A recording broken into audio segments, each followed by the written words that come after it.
In this video, I'm going to share why the little things in your life are actually the big things. So let's get started.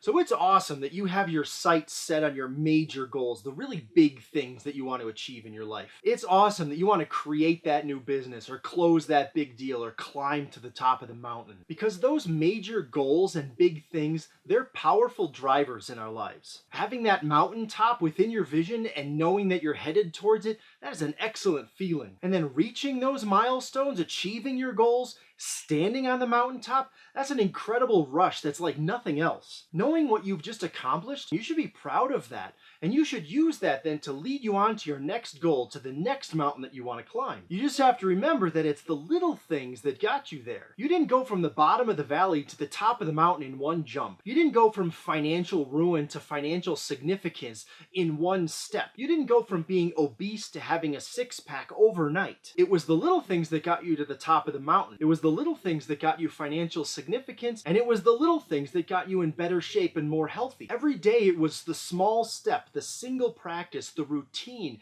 the taking action on these little things over and over and over that allowed you to get to bigger and bigger and bigger things. So you learned how to do one small rock climb before you got to the bigger climb and the bigger climb until you got to the top of the mountain. When you were in financial ruin, you learned how to stop using your credit cards and you started paying things with cash. Then you started saving. Eventually you were able to build up a financial portfolio. You got in better shape with all these small actions. Maybe instead of getting the supersized extra value meal for two at McDonald's, at first you just said, I'm still going there, I'm just going to eat a regular size meal for just one human being. Great. Then you got a smaller meal and a smaller meal until you started to drive past it and you didn't go to the fast food place anymore. Instead of taking the elevator, you took the stairs at work. All these small little things, they're adding up to equal the big thing. On the flip side of that, if you choose to ignore those little things, if you don't put them into practice, if you don't take action on any of them, if you let them all slide day after day after day, well, don't be surprised when you then don't have the big things in your life. If you're not willing to do the small little practices of rock climbing, you can't expect to get to the top of Mount Everest. If you're not willing to take the small little actions about financial success,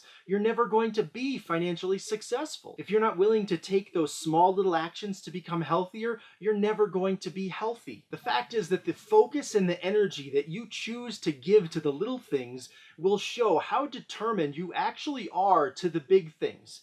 If you're just talk, you don't do any of the little things. If you're not just talk, if you're all about achievement and getting there, you do the little things. It's very easy to see. If I were to watch your routine every day, I know where you're going. Nobody's going to be surprised when you get there because they'll be able to see you're taking action on the little things every single day. On the flip side, if I were to watch you and you don't take any action, well, a year from now, you don't really have any standing to complain that nothing changed because you never took action on the little things. So when you do choose to take action on those little things, that's when you get to feel pretty good. That's when you start to get momentum and you start to get the ball rolling to where you want to go because you realize it actually doesn't take very long. You know, I personally lost a lot of weight and I have more to go. I certainly would tell everyone that, but I'm on the way. I'm doing the little things every day that I need to do. And at the very beginning, it kind of seemed overwhelming, but the fact is, small things every single day, that becomes the change that you want to have in your life. The exact same thing can happen for you anytime you want it to happen. You just have to choose to do it. So this is one reason, among many, why you need to have a battle plan for your life. You know, when I'm working with guys, if I'm mentoring a guy, one of the things that we talk about is this. What's the battle plan? We take a look at all the core areas of life and we come up with a specific set of actions, small little actions that you can do every single day on whatever those areas are that you're trying to improve upon. And then you execute that plan. You have a battle plan and you execute it and you'll get where you're trying to go. So every day you execute your plan and you make sure that those little things matter to you so that you can enjoy a life that's filled with the big things. So be sure to subscribe, like, and leave a comment below. I'd love to read what you're thinking about this video. And if you know somebody else who would like this, please go ahead and share it with them. So until next time, thanks for watching.